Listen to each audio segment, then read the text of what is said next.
vendredi, Puissance Télévision vous donne rendez-vous depuis le Festival de la photo animalière et de nature de Montier-en-Der pour une émission spéciale en direct.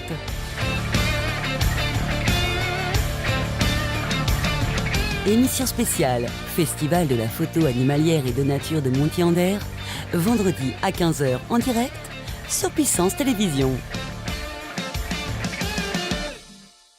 Du 16 au 19 novembre, le Festival Photo Montier revient pour sa nouvelle édition. Au programme, exposition photographique, conférences, activités jeunesse, mais aussi village des marques avec présentation de matériel photo et d'observation. Cette 26e édition sera parrainée par Olivier Larrey et Pascal Maître. Informations et réservations sur le site internet photomontier.org.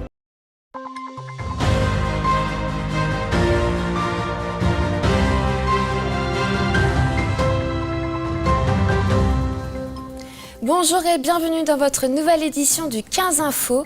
Voici les titres de ce mercredi 15 novembre. Préserver la ressource en eau en Meuse, c'est la mission que s'est donnée l'agglomération Meuse-Grand Sud et l'agence de l'eau Seine-Normandie par la signature de 2 contrats eau et climat. Ce programme vise à la protection des ressources en eau potable et à la gestion à la source des eaux pluviales. Nous irons à Joinville pour découvrir la nouvelle épicerie solidaire. Parmi leurs nombreux services destinés à la population du bassin, les comptoirs offrent des emplois et viennent en aide aux plus démunis. Chaque semaine, les bénéficiaires peuvent venir faire leurs courses à prix réduit. L'agglomération de Chaumont a dévoilé hier les rendez-vous musicaux sur la scène de Palestra en 2024. Une programmation qui se veut variée, allant du blues avec Michel Jonas en passant par la variété française avec Kinvey. Redécouvrez le quai Lamartine, le parc des Remparts et le parc du Deauville à travers le regard de l'illustrateur provençal Aloïs Marignan. Ces 3 illustrations sont exposées dans les rues de la ville de Saint-Dizier. Ce sont 2 signatures qui assurent la protection des ressources en eau dans le département de la Meuse. Signées vendredi dernier, ces accords concernent la préservation de la ressource en eau, la protection pérenne des captages d'eau potable, mais aussi la gestion à la source des eaux pluviales. Au total, 810 000 € seront investis pour mener pas loin de 72 actions territoriales sur une période de 3 ans. Cette prise de position est nécessaire pour le département meusien puisqu'il est l'un des lieux stratégiques pour la ressource aquatique. C'est important, d'autant plus important qu'on est en ce qu'on appelle en tête de bassin, c'est-à-dire qu'on est au début du territoire qui va jusqu'à l'embouchure de la Seine. Et donc toute l'eau qui est produite ici va s'écouler vers le reste du territoire. Donc c'est dire l'impact de cette eau pour l'ensemble du territoire. Ce sont des actions pour la protection de la ressource en eau, des actions pour améliorer la connaissance de l'état du fonctionnement, mais également des actions pour sensibiliser les acteurs. Ça peut être les agriculteurs, ça peut être tous les acteurs qui peuvent avoir un impact sur la qualité de l'eau, les sensibiliser à faire évoluer leurs pratiques. Et si vous souhaitez en savoir plus sur le contrat de territoire eau et climat, vous pouvez retrouver notre article détaillé sur notre site internet puissancetélévision.fr. Les comptoirs ont officiellement ouvert leurs portes hier à Joinville. Cette épicerie solidaire vient en aide aux plus démunis en proposant des produits à bas coût sur le territoire du bassin de Joinville.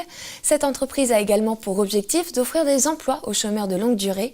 Manon de Fontis nous emmène découvrir cette nouvelle épicerie solidaire. Cette ancienne école joinvilloise s'est transformée en commerce pas comme les autres. Dans ces rayons, on peut trouver des légumes, des biscuits ou encore des produits laitiers à bas prix issus d'invendus de grande surface, de la banque alimentaire, mais aussi de dons. Ouverte depuis le 14 novembre dernier, cette épicerie solidaire Les Comptoirs fait partie du réseau Andes, l'association nationale de développement des épiceries solidaires, et s'adresse aux personnes en difficulté financière. Les bénéficiaires sont orientés par des prescripteurs sociaux, type CCAS, ADPJ, le CAS. Ils nous les envoient, on effectue ensemble un dossier, un projet, et puis ensuite, ils auront accès pendant une durée de 6 mois, renouvelable. Quand on voit la conjoncture actuelle avec l'inflation, forcément, il est très important que nous soyons là sur le territoire. Actuellement, 55 bénéficiaires issus du bassin de Joinville en Champagne profitent de ce coup de pouce, comme Cathy, venue de Doulvan-le-Château. Ça fait une sortie et puis ça fait avoir des contacts avec les gens et puis ça aide sur la nourriture aussi. Parce que moi je ne gagne que 500 € par mois. Donc c'est vrai que ça aide. Les comptoirs ne sont pas seulement une épicerie solidaire, c'est aussi une entreprise créée en décembre 2022, favorisant le retour à l'emploi pour les chômeurs de longue durée, en développant des services jusqu'alors inexistants sur le territoire joinvillois, comme la production de fruits et de légumes biologiques. L'entreprise à but d'emploi Les Comptoirs fait partie de l'expérimentation territoriale contre le chômage de longue durée et espère pouvoir continuer son développement sur le territoire en offrant de nouveaux services.